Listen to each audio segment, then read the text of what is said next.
I feel bad for our guys because I thought we fought like crazy and I thought we had a great chance to win. And the last sequence at both ends was tough.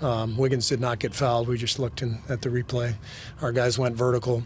So a couple tough calls, but that's the way it goes. Yeah, I was right there. I went vertical. I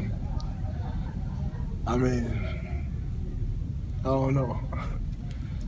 I thought about taking a fine tonight.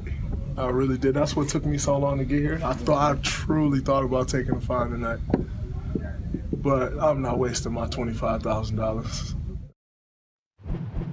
Steve Kerr and Draymond Green not particularly pleased with the officiating down the stretch in their loss against Minnesota. It was a controversial play that had to do with Andrew Wiggins. He made both free throws. Dylan, do you think the Warriors have a reason to complain about the refs? Or are they just frustrated with them losing? Sour grapes, that's all it is. I give Wiggins credit for going to the rack at that point. I hate when a player settles for a jump shot. You have a double chance. Either you make the shot, you don't get called, you don't get a foul call, or you might miss the shot and the refs bail you out.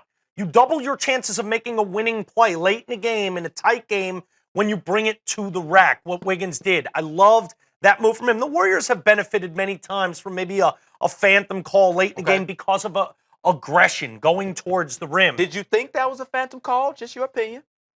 I wouldn't have blown the whistle. Okay. I'll say this. It's hard for me to remove all the replays I've seen of it. Real time, naked eye, as it happened, I thought he got fouled. Okay.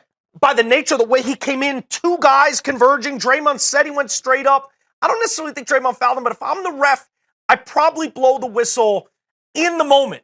But I've gone back and watched it a couple times and said, yeah, maybe they're right. They didn't really, There wasn't really contact. And now I got to snap out of it and be like, well, yeah, you've watched it 5 times. For a ref, in the moment, you're in Minnesota, everything's going on. Like fans some contact. The way the ball flew out of his hand. It looked like it was, and it looked like there was all sorts of contact all up and down both of his forearms as he's kind of moving the ball. It was just a great drive. You tip your cap to a young player who got aggressive and made a winning play in a winning moment of the game. Something Minnesota hasn't done a lot. Yep.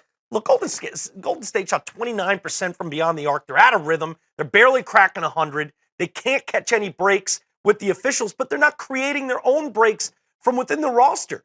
They make weird comments after the game from Iguodala, the master comment, and very concerning for me. And especially then, I don't really know how the communication happened with Coach Kerr, letting guys know they weren't playing. Or maybe Iguodala hadn't been informed. You got to find out from a beat reporter. That's got to be frustrating. When you got in a back-to-back, you're kind of in the skids, stuck in a little bit of muck and mire, and you feel the Spurs breathing down your neck. You play them tomorrow on the road, and then you find out from a reporter you're not playing.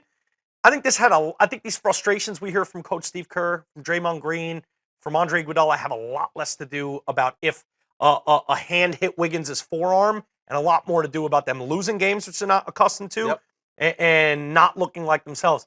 I'll close with this. When they were starting to give up that 3-1 lead in the finals, you started to see them do stuff, say stuff that was uncharacteristic. Steph throwing mouth guards, his wife kind of commenting to the media, stuff that just was out of character. They can come unraveled. They're a bit spoiled as far as I'm concerned. You're seeing like the first thread. The first thread. And you can clip that and it's fine. The sweater looks good. All right, no problem. But you got to clip it now. You can't keep pulling on this thing or else you're going to be left with a pile of yarn, no sweater, and KD's going to come back like, what's all this yarn? I can't do this yarn, man. I can't. Where's Warrior's mom with the sweater? What happened to her sweater? It's in a pile of yarn right here. You got to be careful, especially going into the belly of the beast tomorrow with Pop. You think Pop and all that? I don't care if Kawhi's not playing or not. Kawhi's not going to play, going through the concussion protocol. But you think they ain't ready for this damaged team limping into their gym? Watch out, Dubs. You better figure it out because the Spurs are going to be waiting and they are not going to have any sympathy for you. Big game in San Antonio tomorrow between the Warriors and the Spurs. If San Antonio wins, they would only be a half game behind the Warriors for the first spot in the West. A lot on the line. Great stuff, Dylan.